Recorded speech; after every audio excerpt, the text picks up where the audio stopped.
canal. O mensageiro não é importante, mas sua curtida é.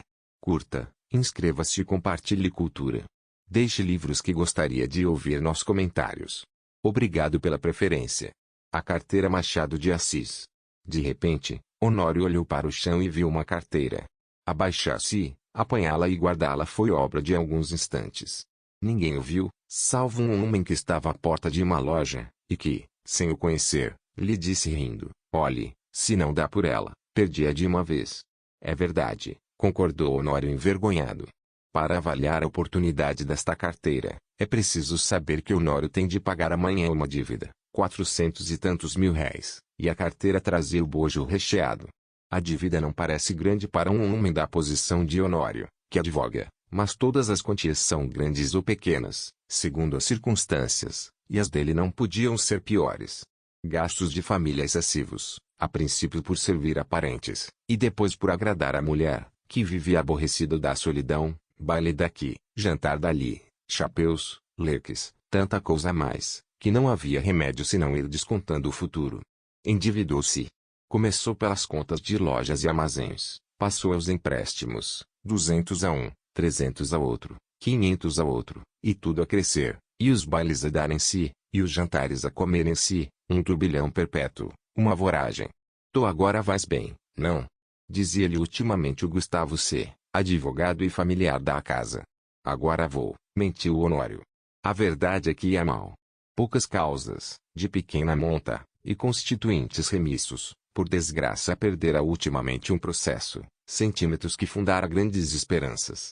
Não só recebeu pouco, mas até parece que ela lhe tirou alguma coisa a reputação jurídica. Em todo caso, andavam mofinas nos jornais. De Amélia não sabia nada, ela não contava nada à mulher, bons ou maus negócios. Não contava nada a ninguém. Fingia-se tão alegre como se nadasse em um mar de prosperidades.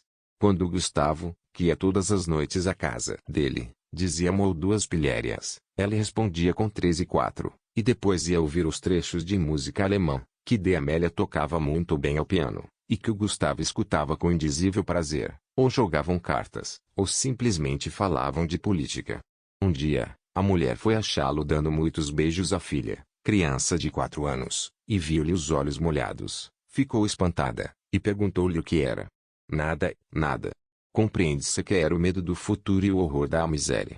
Mas as esperanças voltavam com facilidade. A ideia de que os dias melhores tinham de vir dava-lhe conforto para a luta. Estava com 34 anos, era o princípio da carreira, todos os princípios são difíceis. E toca a trabalhar, a esperar, a gastar, pedir fiado ou, emprestado, para pagar mal, e a más horas. A dívida urgente de hoje são os malditos 400 e tantos mil réis de carros.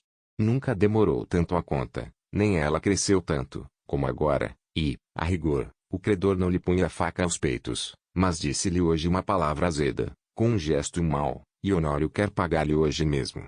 Eram 5 horas da tarde. Tinha se lembrado de ir a um agiota, mas voltou sem ousar pedir nada.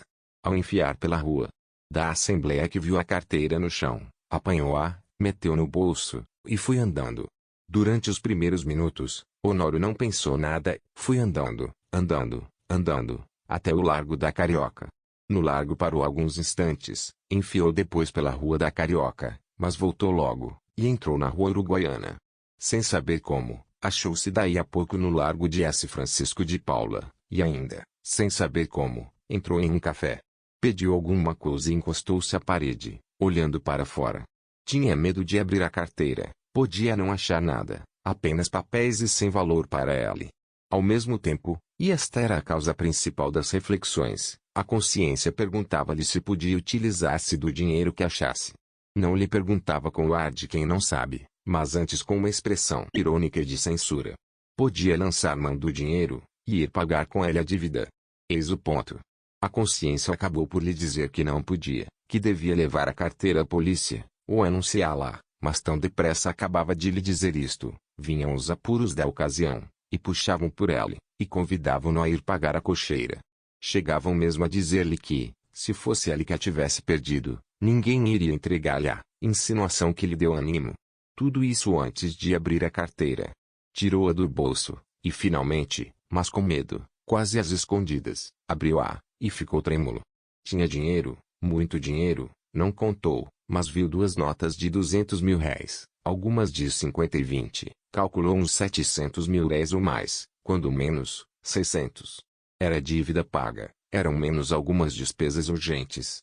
Honório teve tentações de fechar os olhos, correr à cocheira, pagar, e, depois de paga a dívida, adeus, reconciliar-se-ia consigo. Fechou a carteira, e com medo de a perder, tornou a guardá-la. Mas daí a pouco tirou-a outra vez, e abriu-a, com vontade de contar o dinheiro. Contar para quê? Era dele. Afinal venceu-se, contou, eram 730 mil réis. Honório teve um calafrio. Ninguém viu, ninguém soube, podia ser um lance da fortuna, a sua boa sorte, um anjo. Honório teve pena de não crer nos anjos. Mas por que não havia de crer neles? E voltava ao dinheiro, olhava, passava-o pelas mãos, depois, resolvia o contrário, não usar do achado, restituí-lo. Restituí-lo a quem? Tratou de ver se havia na carteira algum sinal. Se houver um nome, uma indicação qualquer, não posso utilizar-me do dinheiro, pensou ele.